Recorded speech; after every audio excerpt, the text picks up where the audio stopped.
Assalamualaikum warahmatullahi wabarakatuh. Kami dari kelompok 6 mata kuliah kewirausahaan berbasis teknologi akan mempresentasikan hasil diskusi kami yang berjudul Analisis Ukuran Pasar dan Strategi Pertumbuhan Halodoc di Indonesia. Selanjutnya anggota kelompok kami yaitu saya sendiri Elsanda Nuralifiani dengan NIM 05231020. Saya Nabila Saktiudinta dengan NIM 05231062. Saya Risma Dani dengan NIM 05231078. Perkenalkan, saya Zahra Fitriani dengan NIM 05231096. Saya Simas Yaan dengan NIM 21231009. Saya Dena Kanggreni Setiawati dengan NIM 21231014. Saya Siti Masita dengan NIM 21231062.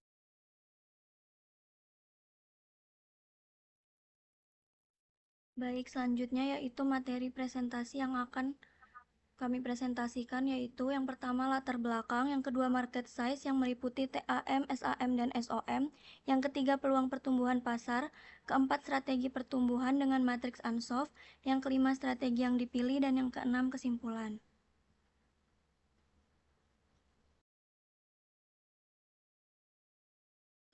Baik, selanjutnya adalah latar belakang. Halodoc adalah platform layanan kesehatan digital dan ekosistem terintegrasi yang memudahkan penggunaan untuk mengakses berbagai layanan kesehatan, itu termasuk konsultasi dokter online, pembelian obat, pemeriksaan laboratorium, dan informasi kesehatan. Tujuannya itu adalah untuk menyederhanakan dan memperluas akses terhadap pelayanan medis, bahkan hingga ke rumah pengguna melalui dengan layanan seperti home care. Kelompok kami memilih Halodoc ini karena platform ini mampu menjawab kebutuhan layanan kesehatan yang praktis, cepat, dan terpercaya di era digital saat ini, serta menunjukkan prospek pertumbuhan pasar yang sangat menjanjikan di Indonesia.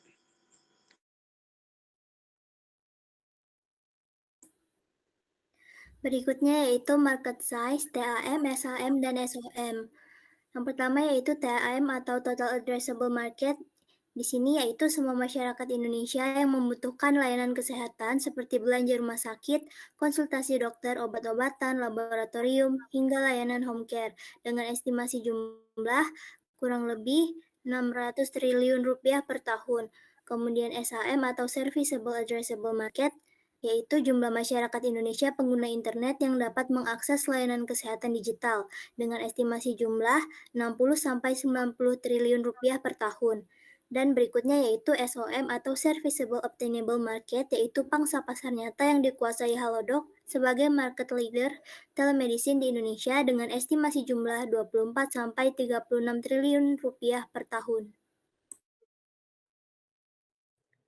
Berikutnya peluang pertumbuhan pasar, di mana Halodoc telah mencapai lebih dari 20 juta pengguna aktif bulanan dan terus memperluas jangkauan layanan kesehatan di seluruh Indonesia, termasuk wilayah-wilayah yang sebelumnya kurang terlayani, sehingga membuka peluang besar untuk penetrasi pasar yang lebih luas.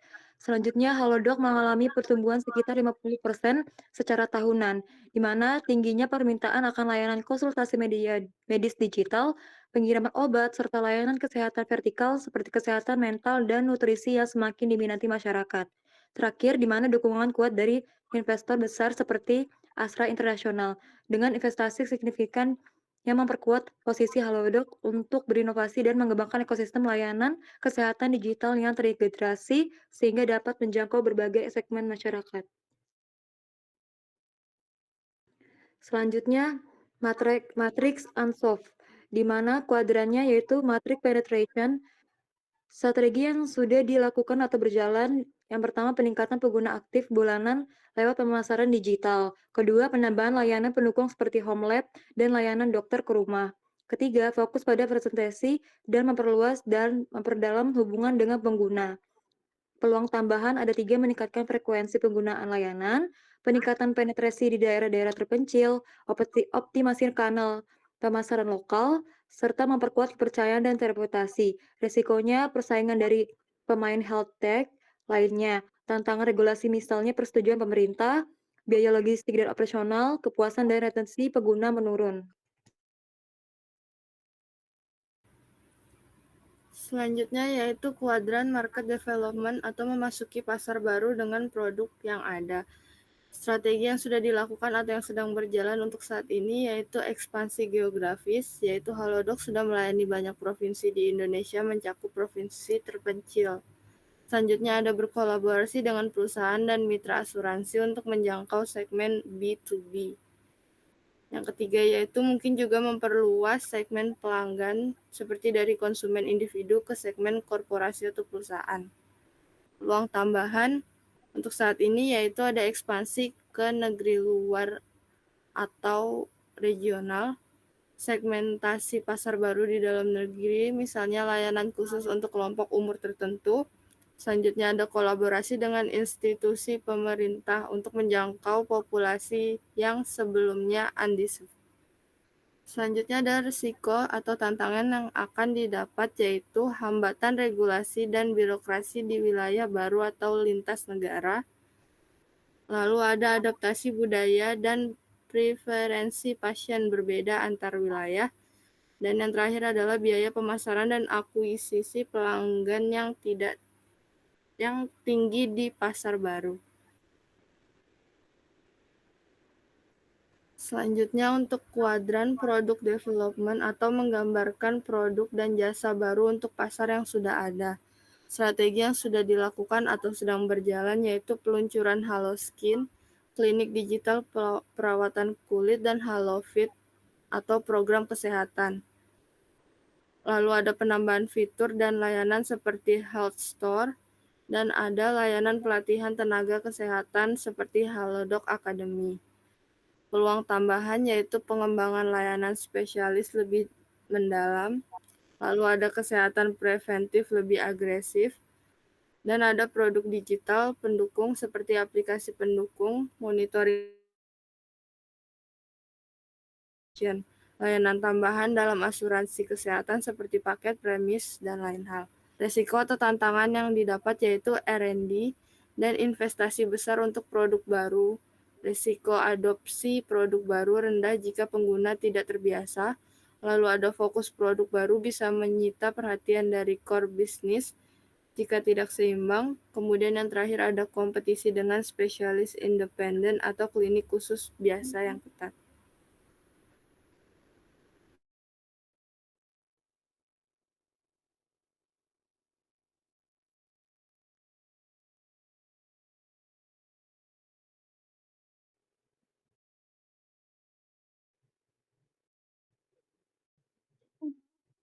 Selanjutnya, diversification atau produk baru di pasar baru, di mana strategi ini sudah dilakukan. Ada indikasi awal diversifikasi Halodoc, Akademi Pendidikan Tenaga Kesehatan, layanan kesehatan B2B, dan perusahaan juga membuka pasar baru.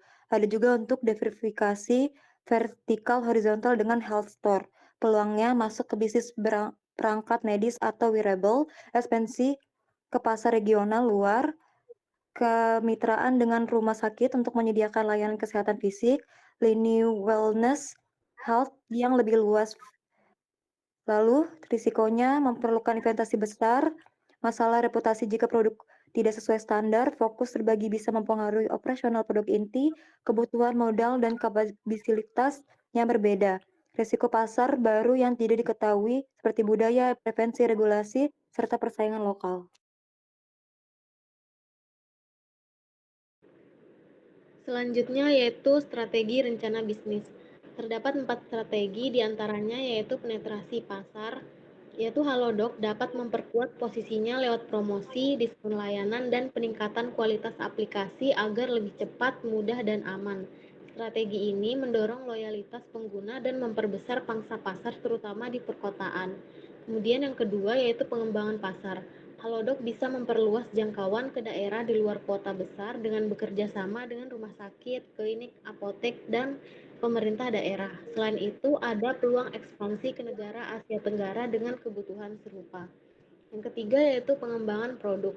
Pengembangan produk atau product development seperti menambah suatu jenis layanan atau jasa baru pada Halodoc dengan tujuan membuka sumber pendapatan baru dan membuat Halodoc relevan dengan jangka panjang. tidak hanya sekali pakai. Yang terakhir yaitu diversifikasi. Diversifikasi merupakan strategi pertumbuhan bisnis dengan memperluas ke bidang baru di luar layanan inti seperti menambah pelayanan kesehatan dalam bidang mental health dengan tujuan memperluas pendapatan dan mengurangi ketergantungan pada suatu bidang. Selanjutnya, strategi bisnis yang dipilih. Berdasarkan analisis market size, Halodoc memiliki TAM sebesar kurang lebih 600 triliun rupiah, SAM sebesar kurang lebih 60-90 triliun rupiah, dan SOM sebesar kurang lebih 24-36 triliun rupiah. Artinya, ruang pertumbuhan masih sangat besar, terutama karena Halodoc baru menguasai sebagian kecil dari potensi pasar yang ada. Dari 4 strategi rencana bisnis, strategi yang paling cocok untuk saat ini adalah penetrasi pasar dan pengembangan pasar. Penetrasi pasar dipilih karena Halodoc perlu memperkuat basis pengguna yang sudah ada dan memperbesar pangsa SOM melalui promosi, peningkatan layanan, dan loyalitas pengguna. Sementara itu, pengembangan pasar penting untuk memperluas jangkauan ke daerah yang belum terlayani dan memanfaatkan potensi SAM yang jauh lebih besar, bahkan hingga ke pasar regional Asia Tenggara.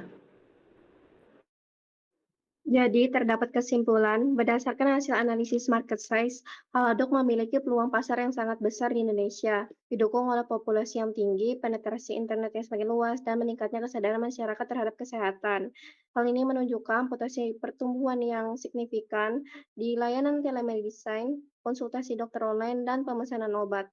Ketika dianalisis menggunakan matrik Ansoff, strategi pertumbuhan yang paling tepat bagi Halodoc adalah pengembangan pasar dan pengembangan produk.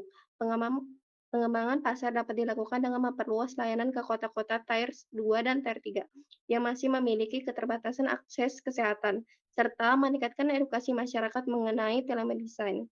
Sementara itu, pengembangan produk dapat diwujudkan dengan menambah fitur layanan baru seperti kesehatan mental, diet, dan nutrisi, dan integrasi dengan wearable device untuk monitoring kesehatan. Penerapan kedua strategi ini dengan metrik Ansoff karena mampu memperluas basic pelanggan sekaligus memperkaya penawaran produk, sehingga Halodoc dapat memperkuat posisinya sebagai pemimpin layanan kesehatan digital di Indonesia dan mendorong pertumbuhan bisnis jangka panjang. Sekian presentasi dari kelompok kami. Semoga materi yang kami sampaikan bermanfaat bagi kita semua.